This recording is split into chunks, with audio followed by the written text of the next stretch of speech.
Hello, welcome to NBN London. If you're tuning in right now, thanks for watching. We are a paint protection film and car care specialist based near to Wembley, and today we're sharing with you another episode of What's in the Bay Today. Join me.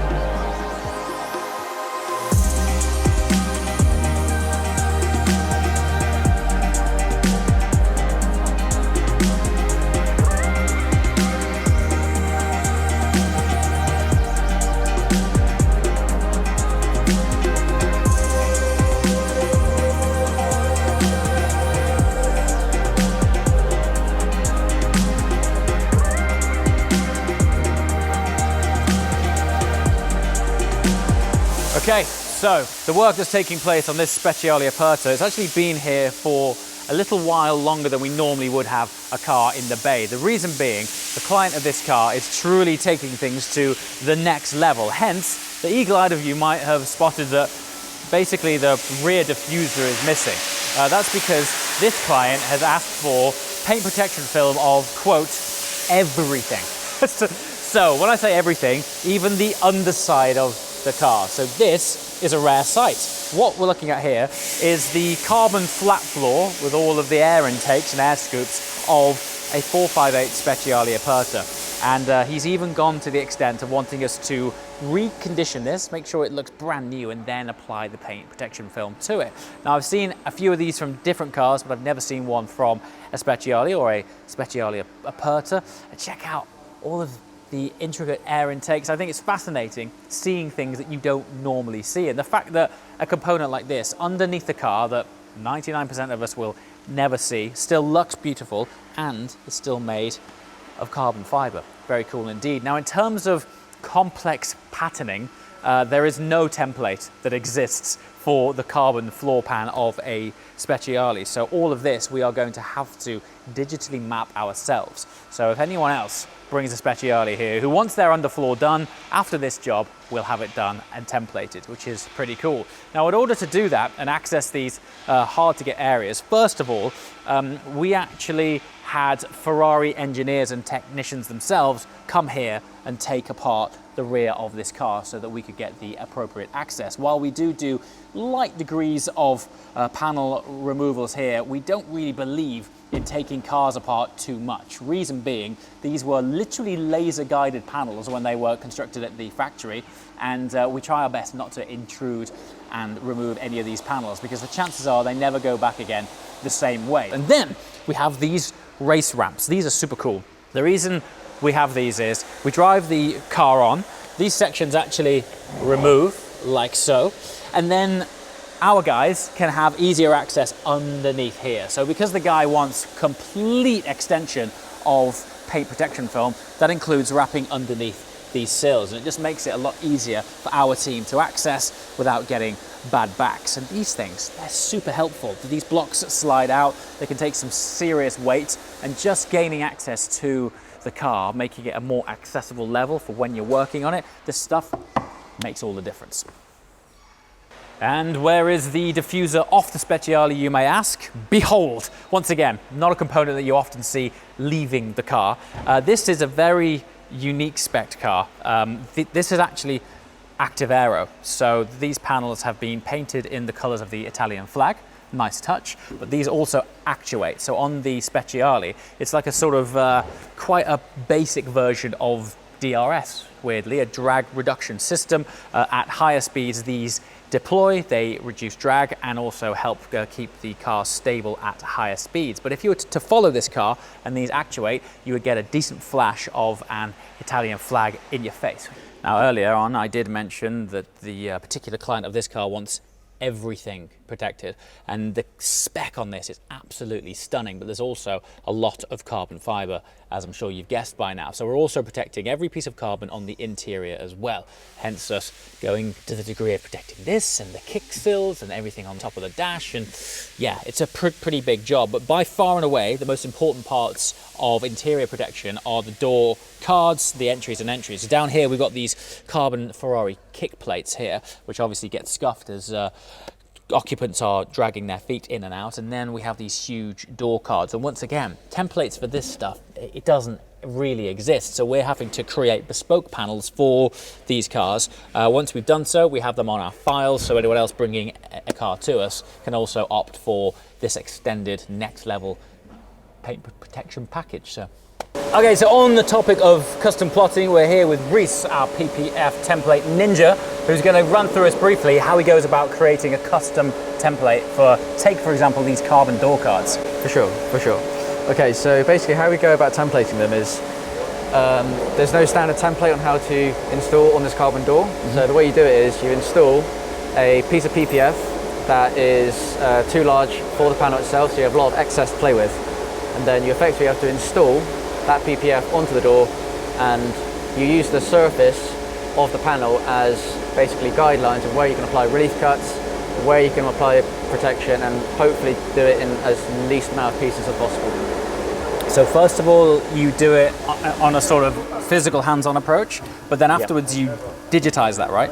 That's correct, yeah. So once those markers and those reference points are put in place, I then use that PPF, so I remove it from the panel, then that's basically my 2D net, and then that gets applied onto the computer. When it's digitized, we can plot it out to a more precise measurement, and piece by piece we just tweak it until it's perfect. Okay, so this is basically what I was talking about with the digitizing. So effectively what you've got here is, this is the what's basically the first draft. There it is, okay. And there you can see the cutouts of exactly where the components will be, the relief cut will be, and stuff like that. So here, for example, you can see there's a clear circle. That's roughly where the speaker will go, the door latch, and we had approval from the Ferrari technicians to have those removed, because we don't do those ourselves, and it was by customer request, so we're more than happy to get it fully protected. Brilliant. So right now, am I right in thinking that that door card is one piece? That is one piece, yes. That's pretty cool. That's one piece. If we can do it in one piece, or as least pieces as possible, it's better that way. And that's basically the final finish. So here you can obviously see the lines are much more flush, they're smooth, nothing sharp, and it's a very, very good fit. So when our stuff looks ultra flush, a lot of it's because of this guy. Thanks, mate. All right, cheers. No worries. Behold, one of the UK's very early 992 GT3s. We're honoured to have this in here, and it's in for some fascinating work, obviously for the paint protection film, which is becoming pretty standard procedure now, particularly for a car which is likely going to find itself on track at some point. You'll also notice that we've got window tints going in. The particular spec on this car is black on black on black on black on black. So he's sort of further enhancing that theme with a light window tint. Now, the other thing that you can't see is that there is a clear plex film going on the windscreen here. You can think of it as paint protection film specifically designed for windscreens. And the idea is that it stops stone chips. Now come and check out this spec on the inside as well. As you can see, this is dealer fresh. It hasn't even taken the protective wrapping off the wheel or the seats or the footwell, but just to see inside here, we've got the full carbon package, light crayon contrast stitching, Bose infotainment and speaker upgrade, PDK, beautiful thing. Now, anyone who's joining the channel just now, we are in a super fortunate position that we have a PTS, Paint Sample 992 GT3, joining the channel quite soon. Recently had an update from our dealer on that, and I'm really excited to introduce that to the channel. But if the customer of this is watching, congratulations. The black on black looks phenomenal, and I hope to see you out on the road or track soon. So fun fact, the new GT3 actually has 2 aero settings. In its highest setting, the downforce has increased by 150% versus the previous generation GT3. One of those adjustments is dropping the wing here. So just by loosening this Allen bolt there and this Allen bolt here, this wing will articulate down, giving it maximum attack. And then there's a further adjustment of the aero just on the front axle. You have to do it manually, but when it's in that mode, rumor has it that it's not technically road legal. I need to clarify that. It's more designed to set it up for when you're actually out on track. But there's something about a wing with maximum attack, I'm not sure. But this is what's known as its showroom setting. I'm gonna definitely try it on ours, but let's see how it goes. But interestingly, 150% more downforce. Gotta give that a try. Also, the car's now available on Michelin Cup 2Rs, which on the track, it's gonna be a phenomenal experience with all that additional downforce. So, Blue Tour de France SF90 with a Seto Fiorano pack. Now, we've had a few of these in. In fact, if you join me up this way, we have 3 in right now. We have 3 SF90s in. The significant feature of this car is that it has the Assetto Fiorano pack, which is an optional high downforce, less weight pack. It has fancy Multimatic suspension. It has titanium exhaust system. It has carbon fiber wheels. The Assetto Fiorano packet itself saves almost 30 kilograms in weight versus the more standard SF90. This car is in for PPF, and right now we're working on the nose, hence why we've got some more little race ramps here to lift up this nose so that when the guys are down here on their swift little stools, it's much easier for them to apply it rather than having the nose right down on the floor. And believe me, when this nose is on the floor, it's really, really low. In terms of specs though, as I mentioned, TDF blue. This is a sort of signature stripe, which is not exclusive to, but synonymous with the Assetto Fiorano pack, and that stripe, which I believe is in Nürburg Argento, aka silver, follows its way from the bonnet line over the roof and all the way over this wonderful carbon fiber flick at the rear here. And then an overview of the SF90 in general. So it's a near 1,000 brake horsepower, twin turbocharged plug-in hybrid V8. The significance of this car is that it is Ferrari's first 4-wheel drive, wait for it, supercar. Actually, you could probably class this as a hypercar. On paper, you'll be forgiven for thinking that this is actually a successor to the La Ferrari. While it probably isn't, the fact of it is, it's faster than one. And I think that's incredible for a car that's average over £400,000 compared to a La Ferrari's current market value of around about £1.5 million.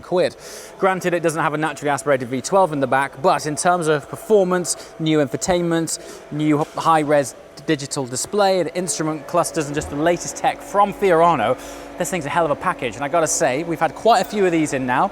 As you can see, this is one of my favorite specs that I've seen so far. Additionally, as part of the Assetto Fiorano pack, wrapping these carbon fiber wheels is a set of Michelin Pilot Sport Cup 2s, and these are specifically developed for the SF90, hence the K rating down here. This K weirdly stands for Ferrari fitment. Maybe the F was taken, but K's good on a Ferrari. Okay, there's one thing having 3 SF90s under our roof, but 2 Ford GTs. While the SF90 is still by and large an incredibly rare car, these are truly limited production run cars. We've not got 1, but 2. The white one here, the grey one here. This one's quite nice because I've seen a few of them with exposed carbon stripes here, but this is a darker contrast stripe. But the thing that gets me with this car, every time I see one, and I know I say this word a lot on the channel, the sculpture of the thing. Let me just see if the cameraman can pick me up through it. Look at that. I mean, it's just the amount of work that they've done on the airflow and the aero. One of my favorite views is when you look through the wing mirror and you get a view down this sculpted cave. It just makes you realize how much depth there is to the bodywork on this car. It's a really special thing. Let's go and quickly check out this white one. Now, what's quite interesting about the white car, there's a sort of turquoise hue to it, which, funnily enough, you pick up on mostly back through the Aero cave down here. It's very glacial. It's very similar to when you look through a sort of ice cave or something like that. Pure white on top, and then through here there's a subtle blue tint to it. Now, this is one of the most utilitarian supercar interiors. It's easy to forget when you're surrounded by lots of other supercars that what is unique about this is that it was developed to go back to Le Mans. All those years after a complete lockout with the GT40, it was the return to Le Mans for Ford that this chassis was designed for. And when you see it and you get in it, I mean, full carbon tub, developed by Multimatic as well. And the whole thing, it's so driver focused, all of this switch gear. When you roll it, I'm not sure if the mic will pick up on this sound, but it's got such a reassuringly cool tactile feel to it. Everything's anodized, billet, the shift paddles are gorgeous and cold to the touch, and it's just pure. There's nothing to bother you outside of the infotainment screen. Everything is so driver focused, and this is heavily clad in a lot of Alcantara. What a machine. Okay, we did actually speak about this Giallo Triplo Strato, that's triple layer yellow, painted TDF in the previous video. So if you want to know more about this, click the link below. There's an interesting comparison with my TDF and this TDF. There's a really subtle difference on the inside as well, which you might not know about. Anyway, I think we're done with this area. Let's hop on to the other side of MVN, see what else is in our many bays. Rolls-Royce Ghost, very cool to have in. We actually have a video going live of the new Rolls-Royce Ghost, and I don't know when it's going out. So if it is out, I'll also put a link in the description below to that car. Do you know the F8, the F8 Spider? These have really grown on me aesthetically. I just think they look fantastic. We actually had one in here a few weeks ago, which was black on a tan leather interior, and it looks so sophisticated. And this one, as a Spider, gorgeous, with red Daytona inserts in carbon fiber sports seats, sir. So yeah, nice choice. Anyway, speaking of nice choice and niche options, behold this bronze Gullwing SLS. Last of the naturally aspirated V8 AMG engines, and still one of the coolest doors in the automotive industry. Just look at that. Chances are, I don't know if we're going to see another Gullwing Mercedes anytime soon. Maybe in the future when they all go electric, who knows. But just check out this paint. It's a deep, rich bronze. It's almost like a metallic chocolate with black leather, red contrast stitching. Yeah, what a beautiful Grand Tourer this is. Okay, so here's some of the work we're doing on the car. It will eventually have full body paint protection film with a paint like this, rightly so. But you might be wondering what all these little blue stickers are. Well, these are slight imperfections, scratches which the team have identified. We fix these first. We have the ability in-house to touch this in, get it fixed, because there's no point really protecting imperfect paint. In fact, PPF has this really annoying ability of magnifying imperfections. So if you're not going to preserve perfect paint under it, I'm not saying what's the point, but almost. Interestingly, we're so used to seeing carbon ceramic brakes on supercars or super GTs as standard place these days. So it's not often that you get to see a little bit of mild oxidization on a old school steel disc, but yeah, there you go. You almost forget. This really is, I think I'd put this in the modern classic camp. Okay, it's more in the modern, but yeah, you forget how old these things are. Behold, this is our secret weapon. You see, when we get new people joining the team, we're happy to give them a lot of training before they get their hands on any of these things, just to make sure, because you never know, if you press slightly too hard with the buffer or apply the wrong foundation or whatever it is, there's no coming back if you're doing it on a triple layer paint on a 812 Superfast, for example. However, this baby, this is our mule. This is our good old scratch it, send it, try it, test it. All of these areas here, these are for different compound pressures, areas of testing, and people just use this mule to stay on top of the game, go through training, and generally make sure if they're going to make some mistakes, do it on this before you do it on any of that. And so here it is. I'm pretty confident this is the largest vehicle on continental Europe. Welcome to the 2021 Cadillac Escalade ESV. I don't actually know what ESV stands for, but it extended super vehicle. That'll do. It's running a 420 horsepower petrol V8. It has 7 seats, and this particular car is the very first model in Europe. Now, we like to set a spot of context on this channel, so we've conveniently placed a Range Rover next to this car just to give you an idea of the scale of this thing. It's absolutely massive. It's actually a very similar wheelbase in length to an extended wheelbase Rolls-Royce Phantom 8, only with an absolutely colossal boot.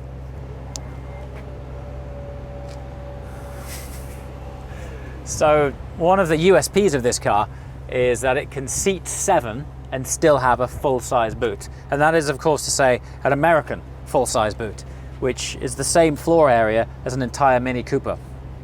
That's not true, it's just huge. I mean, it's a different world in here. The scale of it, looking over the bonnet, I mean, you could land a small aircraft on that thing. The surface area is vast, it's like its own horizon in front of you. And going back to that 7-seater boot thing, when you think about it, say you wanted to seat 7 servicemen with 7 boxes of ammunition and 7 submachine guns. you're going to need something with a big boot. Really, there's nothing else in Europe with this sort of platform. There's other cars with 7 seats, but nothing to accommodate 7 Secret Service. So what are you going to do? Buy one of these.